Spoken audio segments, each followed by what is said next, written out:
Explosion retentissante à Dnipro, combat acharné sur plusieurs fronts, et un tournant inattendu dans le discours ukrainien sur la Crimée. Ce sont les développements marquants qui agitent la situation en Ukraine aujourd'hui. Selon des informations recueillies depuis le terrain, une détonation d'une intensité exceptionnelle a secoué la région de Dnepropetrovsk ce matin, audible jusqu'à 20 km à la ronde.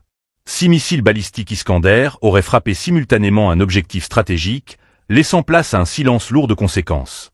Pendant ce temps, des pannes de courant massives touchent Kiev, Jitomir, Odessa, Soumy et Dnipro, renforçant l'impression d'une offensive de grande envergure.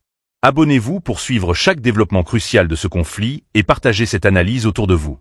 Sur le front du Donbass, les troupes russes intensifient leurs opérations autour de Velikeïa Novoselka, en direction de Yuzhno-Donetsk.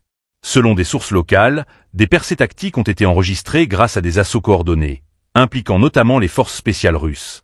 À Razdolny, les forces mécanisées avancent vers l'ouest, visant à isoler les défenseurs ukrainiens et à couper leurs lignes d'approvisionnement.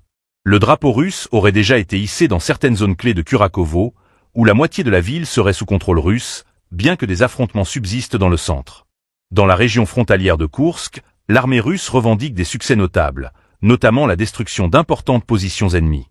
Plus de 170 combattants ukrainiens auraient été neutralisés lors d'une percée dans la forêt d'Olgovski. À Darino, des combats violents se poursuivent alors que les forces russes cherchent à consolider leurs gains stratégiques. Selon des analystes, l'armée ukrainienne pourrait voir ses lignes s'effondrer dans certains secteurs, bien qu'elle conserve encore des ressources pour défendre des points clés. Sur le plan aérien, des frappes massives menées depuis la mer Noire et l'espace aérien oriental ciblent les infrastructures ukrainiennes, suggérant une campagne coordonnée pour affaiblir durablement les capacités logistiques de Kiev. La région de Tchernigov, entre autres, a été lourdement touchée. Cette escalade souligne l'importance croissante de la guerre technologique et stratégique dans ce conflit. Cependant, l'événement le plus surprenant reste le revirement de Vladimir Zelensky concernant la Crimée.